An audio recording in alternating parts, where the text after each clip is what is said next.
Assalamualaikum murid-murid. Bertemu kembali bersama Cikgu Masyitah dalam kelas Bahasa Melayu. Tema Istimewanya Keluargaku. Unit 2, Satu Keluarga, Dua Budaya. Tajuk Uniknya Keluargaku. Muka surat 7. Standard pembelajaran 1.3.1 mendengar, memahami dan memberikan respon terhadap sesuatu arahan berdasarkan ayat perintah dalam pelbagai situasi dengan betul.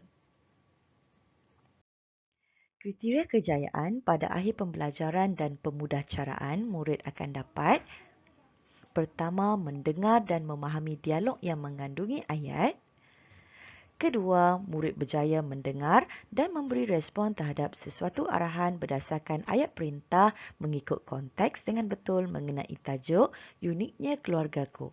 Dan ketiga, murid berjaya mencatat 4 ayat perintah daripada dialog kisah Uniknya Keluargaku.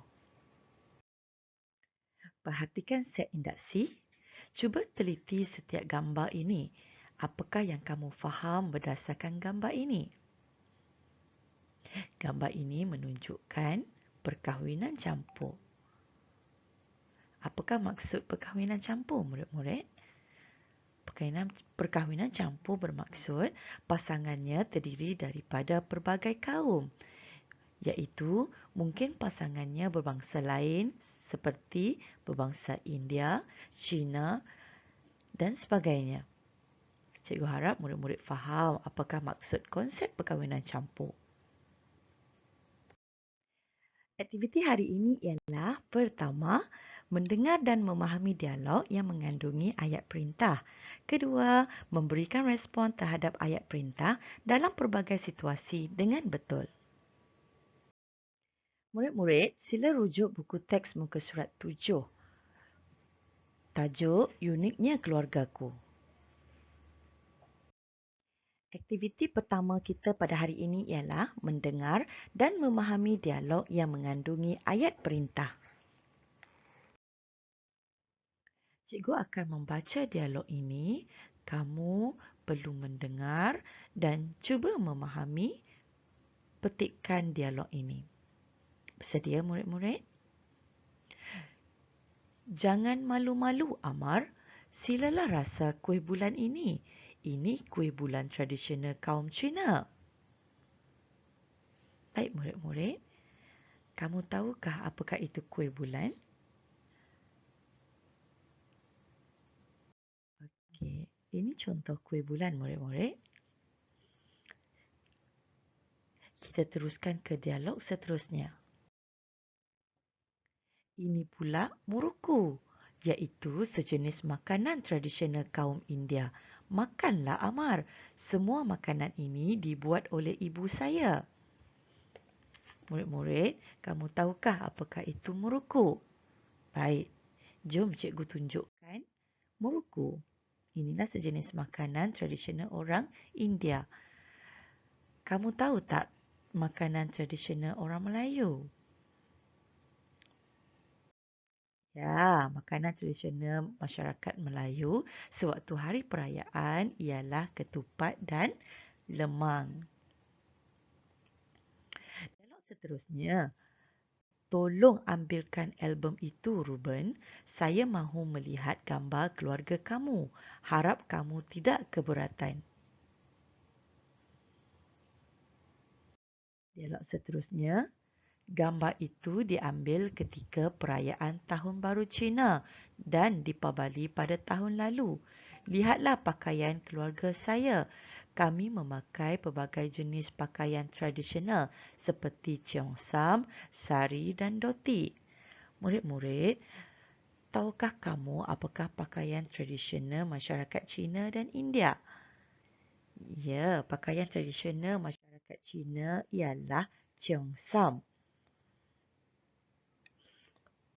Bagi masyarakat India pula, pakaian tradisionalnya ialah sari bagi perempuan. Dan pakaian tradisional India, dhoti bagi lelaki. Tahukah kamu pakaian tradisional masyarakat Melayu? Pakaian tradisional masyarakat Melayu ialah baju Melayu dan baju kurung. Dialog seterusnya. Wah, bertuahnya kamu, Ruben. Kamu sekeluarga hidup dalam budaya. Wah, bertuahnya kamu, Ruben. Kamu sekeluarga hidup dalam dua budaya yang berbeza. Kamu dapat menyambut pelbagai perayaan dan menikmati makanan yang beraneka rasa. Seronoknya.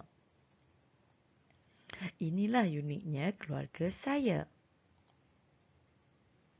Aktiviti kedua memberi respon terhadap ayat perintah dengan betul. Apakah itu ayat perintah, murid-murid? Ayat perintah ialah ayat yang digunakan dengan tujuan untuk menimbulkan sesuatu tindakan. Perintah ditujukan kepada orang kedua dengan menggunakan kata ganti nama orang kedua seperti awak, engkau dan kamu yang biasanya digugurkan.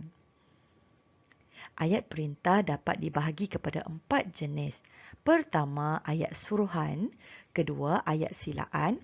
Ketiga, ayat larangan. Keempat, ayat permintaan. Cuba kamu kenal pasti ayat perintah yang terdapat dalam dialog ini. Kemudian kita akan memberi respon terhadap ayat perintah yang betul. Perhatikan dialog. Ayat perintah yang terdapat di dalam dialog ini ialah jangan. Jangan ialah ayat perintah larangan. Ayat larangan ialah ayat yang menggunakan kata larangan seperti jangan atau usah sebelum kata kerja dengan tujuan menegah seseorang melakukan sesuatu. Ayat ini dapat dilembutkan dengan menambahkan partikel lah. Ayat perintah kedua ialah silalah. Silalah ialah ayat silaan. Ayat silaan ialah ayat yang menggunakan kata silaan seperti sila atau jemput sebelum kata kerja dengan tujuan menjemput atau mempersilakan seseorang. Ayat ini juga boleh dilembutkan dengan partikel lah. Contohnya, jemputlah minum air ini. Di dalam situasi ini, Ruben telah menjemput Amar untuk merasai kuih tradisional yang telah disediakan olehnya. Jadi, apakah respon Amar? Respon Amar ialah, terima kasih Ruben. Tentu enak rasa kuih bulan ini. Saya teringin hendak merasainya.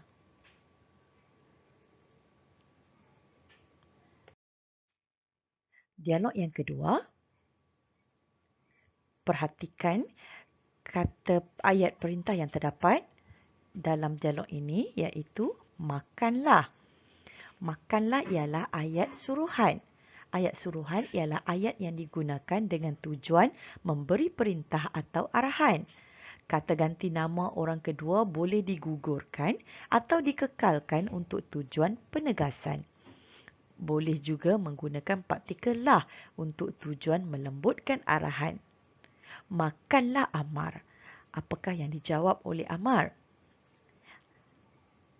Amar menjawab, wah, enak sungguh kuih yang dibuat oleh ibu kamu, Ruben. Dialog yang seterusnya ialah tolong. Dan ayat perintah seterusnya ialah harap. Ya, tolong dan harap merupakan ayat permintaan. Ayat permintaan bermaksud ayat yang menggunakan kata permintaan seperti minta dan tolong dengan tujuan memohon permintaan dan pertolongan. Amar meminta tolong Ruben untuk mengambilkan album itu. Dan apakah jawapan Ruben? Apakah respon Ruben? Ruben menjawab, baiklah, saya akan mengambil album itu sekarang. Dialog seterusnya ialah, kata perintahnya ialah lihatlah. Lihatlah ialah ayat suruhan. murid-murid, ayat suruhan ialah ayat yang digunakan dengan tujuan memberikan perintah atau arahan. Kata ganti nama orang kedua boleh digugurkan atau dikekalkan untuk tujuan penegasan. Boleh juga menggunakan partikel lah untuk tujuan melembutkan arahan. Contohnya, pintarlah, buatlah, dengarlah, lihatlah.